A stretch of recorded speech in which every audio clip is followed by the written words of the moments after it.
Welcome back, everybody, to Two Guys and a Stack of Comics. It is part three of our 12-part breakdown of Watchmen. Each week, Mike and I on Sundays are going to go through an individual issue or chapter, as it is labeled in Watchmen, of the 12-part master story of Watchmen. Whether you love the story and have read it cover to cover many times, or if it's your first time reading it through, or if you're a critic of the story, we'd love to see any engagement from you guys. Part of the fun is if you want to kind of read along with us and just kind of see where you're at with the comic. Mike and I are just going to go really based on what's between the panels and the pages of each issue. And so we are at chapter 3.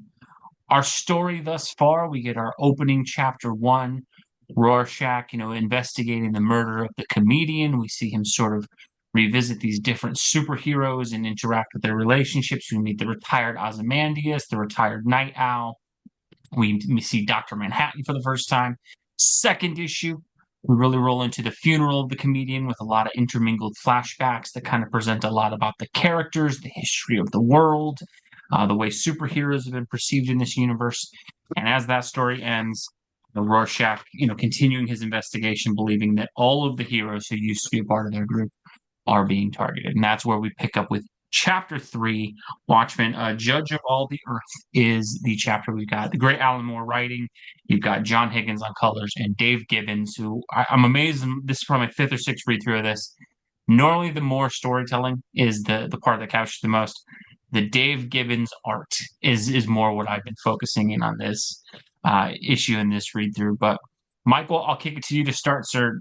Issue 3, we kind of start with some rather things that seem innocuous where you got going. But what did you really like with issue 3, and as it goes through, like when you're reading, what really hits you with this issue?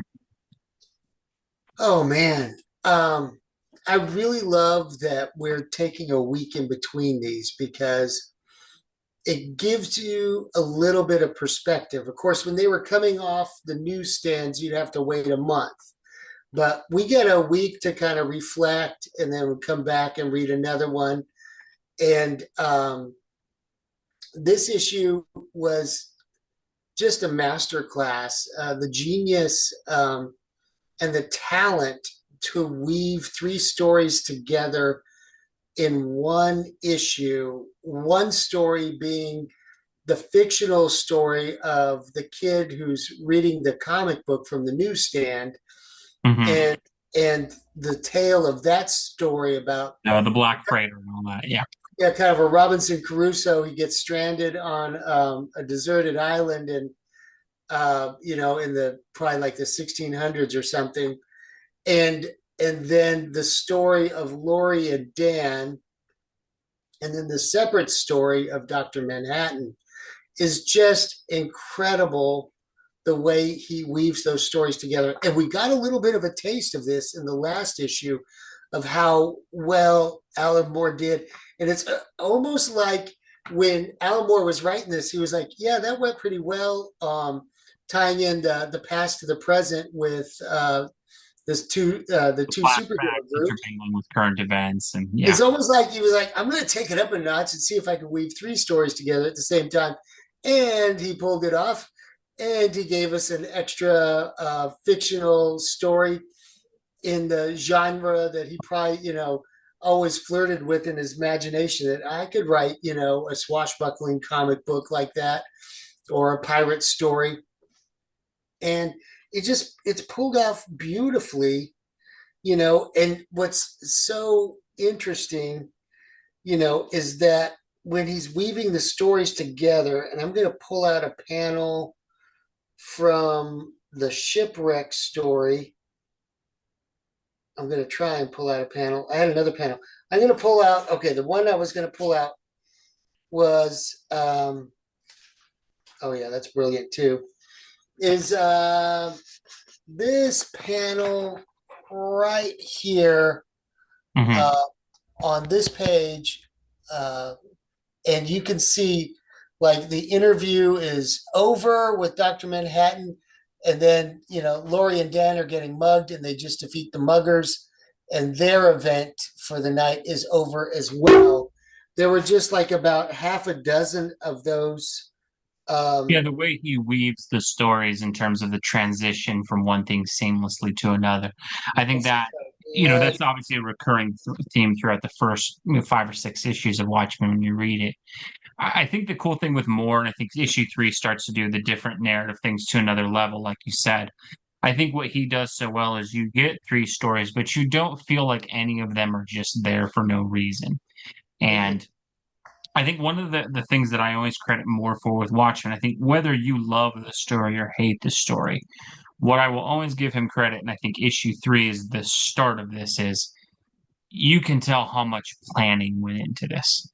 I think some of the things that drive us crazy about modern comic books is even when it's an ongoing story, sort of the fly by the seat of the pants sort of nature that seems to be there in the storytelling of, we even hear sometimes editors come out, we just threw stuff against the wall to see what sticks.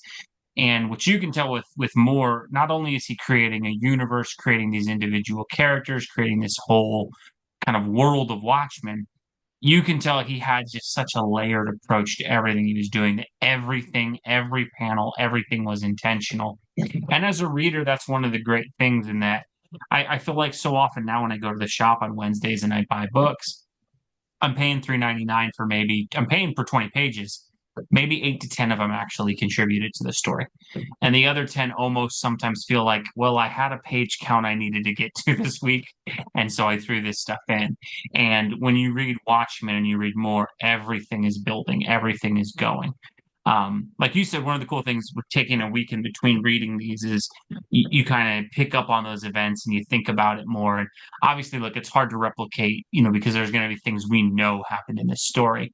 But the way you can see the master plan that we know is coming at the end already starting to integrate into the story, because this chapter, you obviously have this is sort of a twofold thing of this is the breakdown of Dr. Manhattan. This entire issue is about examining Dr. Manhattan's place in this universe, examining his past, examining his present, and sort of pushing him away from humanity. It's almost that last push that Manhattan needed to sort of completely remove himself. And I but think the way they integrate so many stories to do that is brilliant. Go ahead, Mike. the mastery of um, developing the other characters along the way is just brilliant, and the way he puts it all together. And you read these, and I think they're not 20 pages long; they're more. Yeah, normally these are frequently about 26 to 28 pages for But there was Watchmen. more storytelling in this one issue than probably 6 months of what Of you your would get standard comment coming in. of your standard comic today. There was more storytelling in just that one issue. And of course, it deepens your interest at the end. You know, Dr. Manhattan is taken off the board as Osmandius, is, carefully calculating. He's outwitting, Dr. Manhattan, who thinks on all these levels at the same time. But so does Ozymandias, Mhm. he's kind of outwitting and manipulating events, similar to how Manhattan is. But in this part, he's actually displaced. If you were playing a game of chess, Dr. Manhattan would be the queen. And he took that piece off the He's board. took that piece off the board, and without lifting a finger. It's just What I loved about what this did is I think, the brilliant thing that Moore does in this universe, better than most modern storytellers even do, is I think there's so much focus now for modern comic book storytellers on the real world integrated into comic books.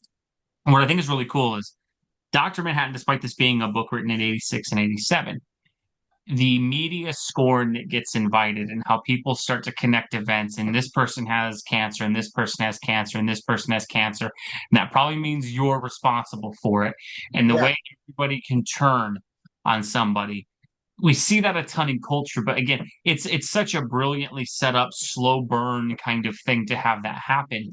And what I love about it is it's relatable. I think a lot of people can read that now, and yes, you're not Dr. Manhattan, but you kind of can see where that happens in the world. And then I think the other part is what I've always liked about the stories: nothing feels forced. right?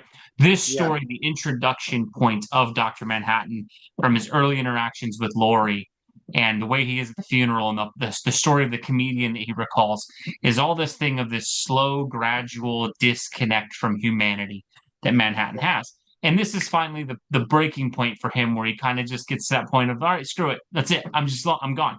I don't need to deal with you people anymore. And I always love how well detailed and how well thought that out is. And that I think one of the major flaws that we have in comic books now is sometimes like they'll take a character off the board, but it makes no sense. Right? Like Yeah.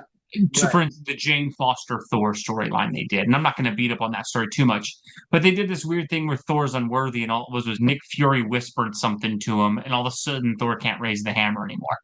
And it Yeah. was so forced and it never felt earned, and you're just like, that's it. That's what got Thor to right. Whereas this, the way this is written, yeah, someone on like Manhattan who's on edge, who's already feeling disconnected. Now everybody's going after him.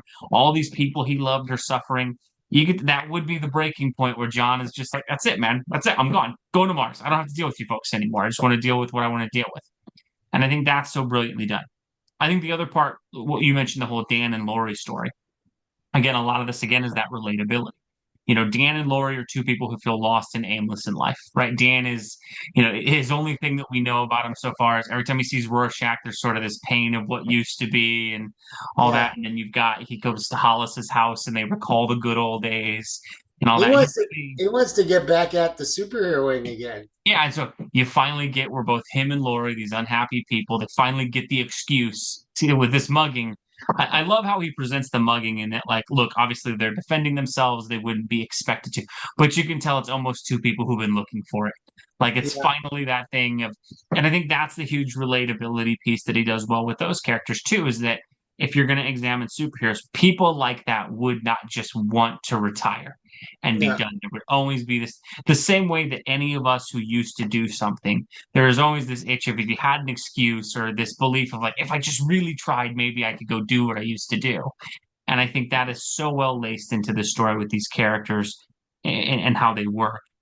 I think the other part that really stood out to me as I was reading it, I love the color change with Dr. Manhattan, how when he's Yeah. going on TV, and I think the colorist kind of takes him from that light color, up The here you kind of darker have the color. more light Yeah. color, and then you go down there to the more dark blue. Again, it's just the mastery of everybody in this story. I think the way Gibbons draws the details and how great things are, but even Higgins, who does the coloring, just does such a great job with it.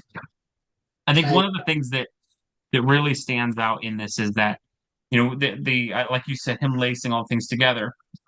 You have everybody talking about how Manhattan doesn't really care about humanity anymore.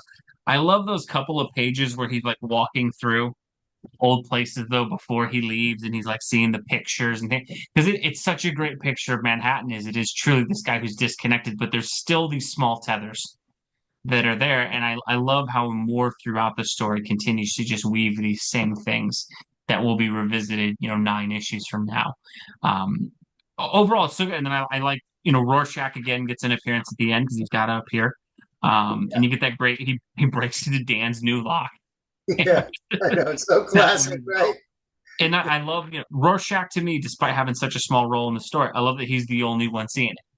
He's the Yeah. only And one who's I, like, I like the way that he broke the new lock because he wants Dan to, look out for himself. You know, yeah, no, he breaks it and gives him he the breaks it critique. He's like, again. hey, It's man, not good enough. You're not yeah, looking out for yourself you enough. can't be cheap. You got to go get a good one. Uh, Yeah. no, and I love that Rorschach's the only one who sees it. He's like, hey, comedian's gone. He's off the board, and now Manhattan's gone. Like, he's the only one who seems to be grasping that larger plan to remove, the superhero esque figure, so to speak. I think what's interesting with this issue is of all the issues of Watchmen of the 12, this is probably the slowest issue in terms of it's the least, kind of amount of action and different things that happen. But what I love about it is you don't ever really notice it. And I think that's where, I often see this book, you see this book, and if you read the back, I mean, 100 best writing literary works of all time and all this stuff.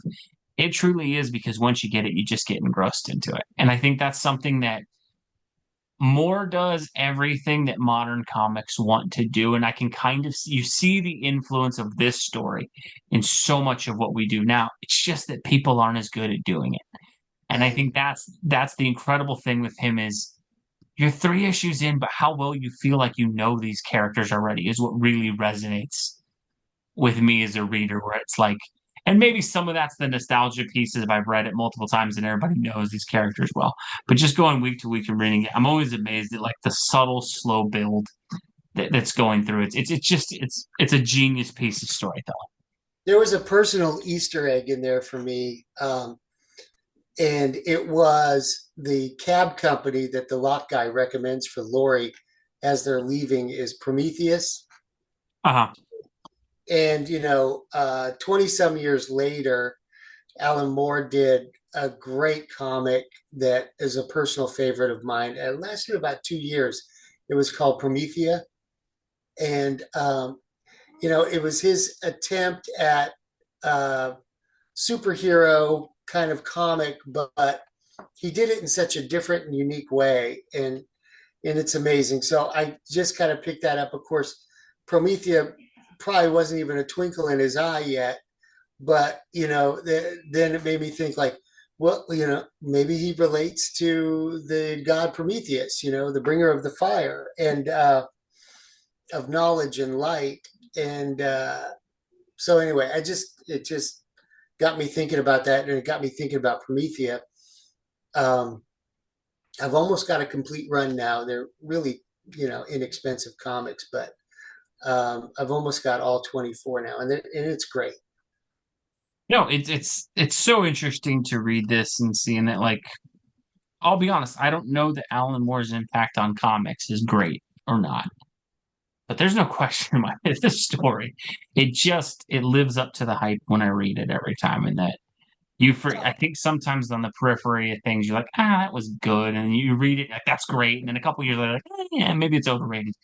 And then when we're breaking this down and reading it every month, or every week, I'm just like, man, you can't wait for the build up to it. And I think that's the slow burn nature of this and everything building. And when you know the ending and you kind of see it, I actually gain a greater appreciation for it because you look and Exactly. like, man, how well he was weaving all of this stuff even here. And it just, man, it makes me jealous that I wasn't someone picking this up on the stands as it came out, Well, seeing I'd be breakdowns and curious everything from happen. those that are reading along with us. Is this your first time reading it?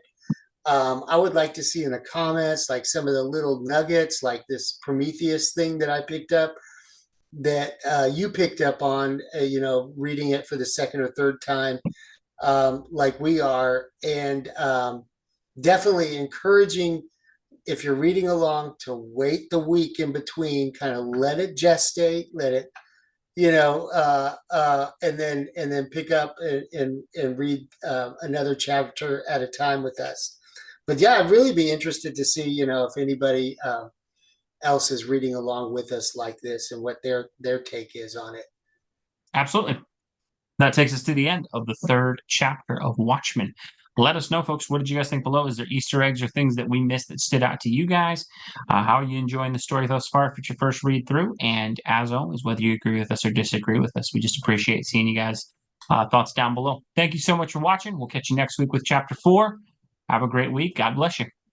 Thanks, everybody.